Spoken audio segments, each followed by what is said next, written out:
Des îles tropicales éloignées, des villes grouillantes comme Sydney ou Auckland, des jungles épaisses, des rues encombrées, des montagnes escarpées et des plages de sable blanc. Voilà ce qu'est la division du Pacifique Sud. Ce magnifique et vaste territoire est composé d'une grande variété de groupes ethniques et de types de reliefs, ce qui fait de l'œuvre missionnaire dans cette région un véritable défi, mais à la fois une extraordinaire opportunité. Dieu opère des miracles dans cette région de 40 millions d'habitants. L'Église adventiste compte plus de 500 000 membres répartis dans 2000 églises environ. Plus de 80% de ces membres vivent en Papouasie-Nouvelle-Guinée et les îles du Pacifique.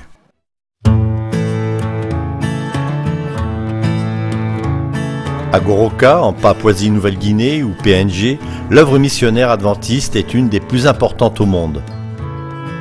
Alors que vous circulez dans les magnifiques sites de la région centre de la PNG, vous ne pouvez que remarquer les noms au fronton des nombreuses églises adventistes, très actives dans la propagation de l'Évangile. Aujourd'hui, les membres des environs se réunissent pour célébrer le sabbat dans la joie par des chants et des louanges.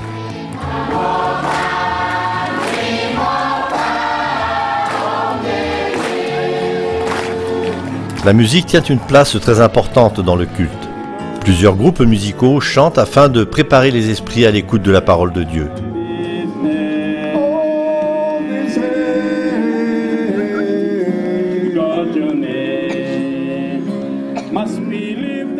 Les explorateurs commencent le programme par des petits sketchs, puis le pasteur apporte un message d'encouragement.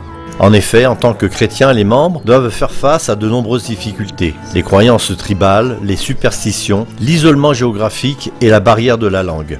Alors qu'une langue est généralement propre à chaque nation, la PNG comporte plus de 800 langues ou dialectes.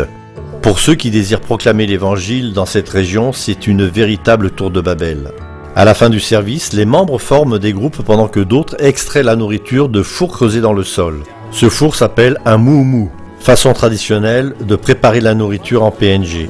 On creuse un trou dans la terre, on y entasse des pierres, puis des feuilles de bananier et on pose la nourriture à cuire.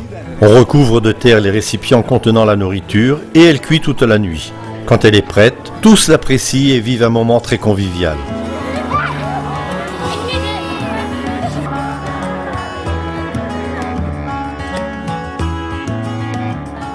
Beaucoup d'églises prévoient un programme pour l'après-midi. Enfants et adultes attendent avec impatience ces sabbats vécus dans la fraternité du matin au soir. La croissance de l'Église adventiste dans le Pacifique Sud a connu des débuts timides. En 1891, la visite d'Ellen White, cofondatrice de l'Église adventiste du 7e jour dans le Pacifique Sud, donne le coup d'envoi de l'œuvre missionnaire dans cette région.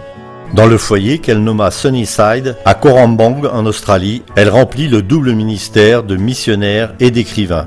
Son action dans cette région posa le fondement de l'Église et les débuts de l'œuvre dans le Pacifique Sud. Aujourd'hui, l'Église adventiste bénéficie des efforts de ses pionniers et contribue efficacement à la propagation de l'Évangile dans cette région. Malgré une croissance rapide, certaines populations dans des endroits très reculés n'ont pas encore pu être touchées par l'Évangile. Priez pour les missionnaires qui se dévouent à la cause de Dieu dans cette division.